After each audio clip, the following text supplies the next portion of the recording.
Welcome to episode 58 of the Inside Job Boards and Recruitment Marketplaces podcast, reporting from the massive metropolitan area of Knife River, Minnesota. And yes, you will need to use Google Maps to figure out where that is.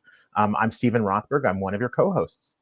I thought you were going to be somewhere in Canada. I thought you were in Canada. No, it's almost Canada. You're not in the turn arm, are you? Or whatever they call that? It's the what they call the Iron Range. It's on the north shore of Lake Superior. Anyway, let's get to this stuff. We'll talk about that later. I'm but cool talking about whatever the heck you want to talk about, my man. You're freezing your No, that the patootie is not frozen. Good. I won't ask what is, but that's quite all right. Well, good morning in the tundra, and I'm in Orlando, where we think it's the tundra because it's down in the 60s. Right now it's 58 degrees and we're freezing. Yeah, I hope nothing but the best for you. Thanks. Anyway, we're talking today about, I noticed you put trade shows in the slide. Yes. But I would argue that we're really talking more about conferences, because some conferences include a trade show and some do not. But a conference is a broader term. I didn't even realize you were going to call it trade shows. I would have argued that. Okay, so I did not realize that there was a difference. I thought that they were synonyms. What's the difference between a trade show and a conference? Why don't we start there? Okay, trade show is just the show floor where all the booths are. The conference encompasses speakers, workshops, seminars, networking events, and all the dinners and the drinking and the dancing and all that stuff. So the trade show is the show floor, and some conferences don't have a trade show. Right. So anyway, having said that, we agreed it's trade show season, lots and lots. And conferences year round, right? But lots and lots and lots. And you had a meeting yesterday to talk about where you're going to go. We actually had a conference meeting this morning. We also had conversations with our marketing director about going to some more conferences. So the question becomes, why go to a conference / trade show? Because a lot of people think it's a disruption, or it's an expense, both of which are true. But I would argue just the opposite. You can meet a lot of people in a short time. When I was a sales guy, and to some degree I still am, I used to say, I can go to one of these shows and meet 10, 12, 15, 20 of my prospects in a 2-day period. Why the heck wouldn't you do that? It's a lot cheaper. It's a lot faster. Sure, it costs money to be there. It costs money to fly there. It costs money to go there. But versus trying to set up Zooms, trying to set up meetings, trying to in-person, trying this, that, and the other thing, you're out of the office, which is a minus, but it's absolutely also a plus. Plus, you can refresh, you can renew, you can get new perspectives in a very short time. Set up one-on-one meetings with potential partners, collaborators, acquisition targets, even competitors. When do you talk to your competitors? Almost never, but you can talk to competitors at a trade show and just get the lay of their land. You don't want to share numbers. You don't want to share prices. That can be illegal, but you certainly can talk about what they see, what you see, and that sort of thing, especially if you're friendly competitors. I'll give one more, and then you can give a couple ideas on why go, or two more I'll give you.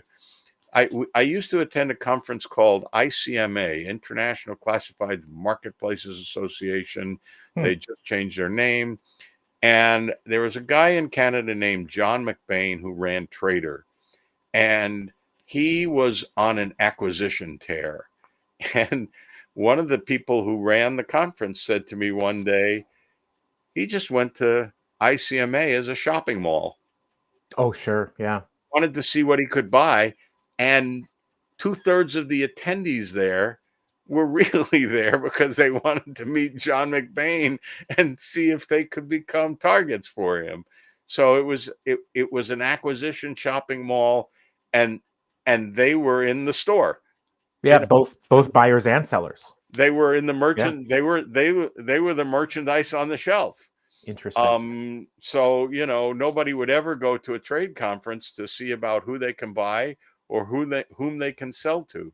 Last idea I've got many, but Some of them are good too. the last one I will hit is go see a new place. Yeah.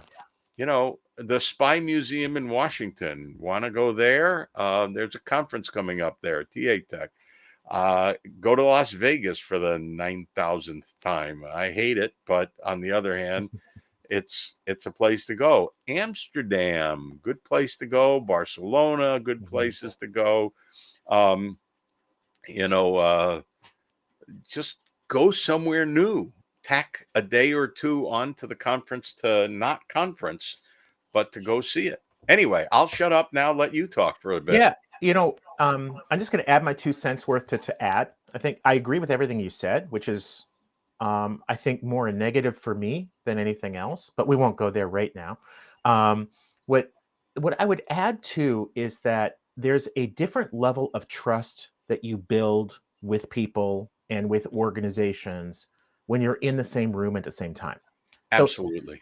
one of the things that you said, which I thought was like, that's absolutely true, and I can just picture myself doing that at some of your conferences and others too, is that you can walk up and you can talk to your counterpoint at one of your direct competitors, and you are two people who are basically trying to do the same thing, hopefully make the world a better place and blah, blah, blah. But you understand each other and you're in the same environment. You probably went for dinner the same place the night before.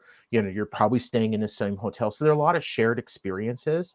And even if you're not going to do business with that organization, the trust, the rapport that you build, it's like planting seeds. 6 months later, 6 years later, there's a really good chance that you're going to want to reach out to that person or somebody that they know really well, with an opportunity of some type. And if you can say to somebody, and I do this probably at least once a month, remember when we were together a few years ago in Barcelona, blah, blah, blah.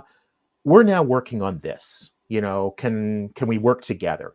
Those in-person conversations are just way better in person. Anyway, why don't we get to a few of your favorites for conferences and a few of my favorites? Do you want to go first with your favorite? With one of your I two don't know favorites? whether I would call them favorites. I want to just talk about a few Highlight of them.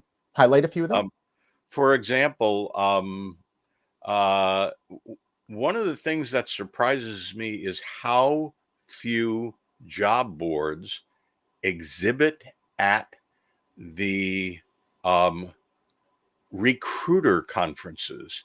Why wouldn't you be at ERE, or why wouldn't you be at NACE, or why wouldn't you be at the recruiter conferences in a small booth or a large booth? And I know Indeed and LinkedIn both have now started their own conferences to bring in their own people and their advertisers, and there's $1,000 fee to attend, only they'll waive it for you if you're an advertiser and that sort of thing. But why wouldn't you be at a conference where SHRM is crazy expensive for a job board? But I noticed that the number of job boards there is lower and lower and lower and lower. And I'm thinking, here are 5, 6, 7, 8,000 recruiters, 20,000 recruiters. I don't know how many they get at SHRM, all in one place. And a lot of them are benefits people, and a lot of them are, the legal people, and they're not the advertisers. But doesn't it rub off? Anyway, so Unleash in Las Vegas, I went last year, found it very valuable. HR Tech, I find very valuable. ERE, David Manister's good friend, I don't find that one nearly as valuable because it's heavily focused on recruiters.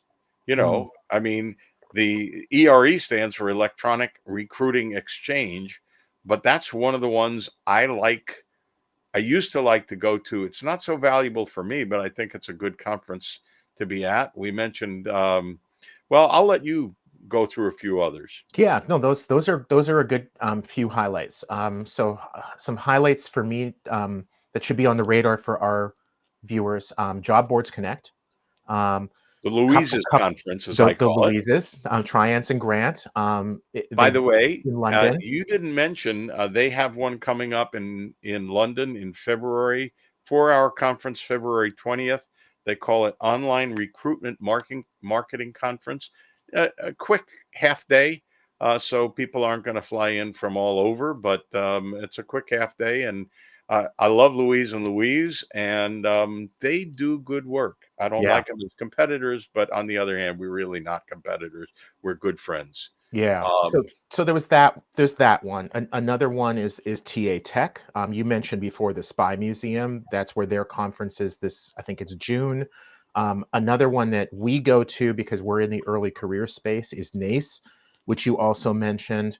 And then RecBuzz. The events that the AIM group organizes, and either I or another member of our leadership team will be at that conference, and that's in Barcelona in April.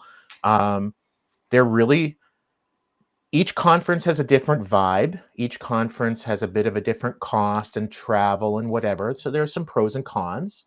You mentioned like the out of office disruption and whatever, and I think that's all really true.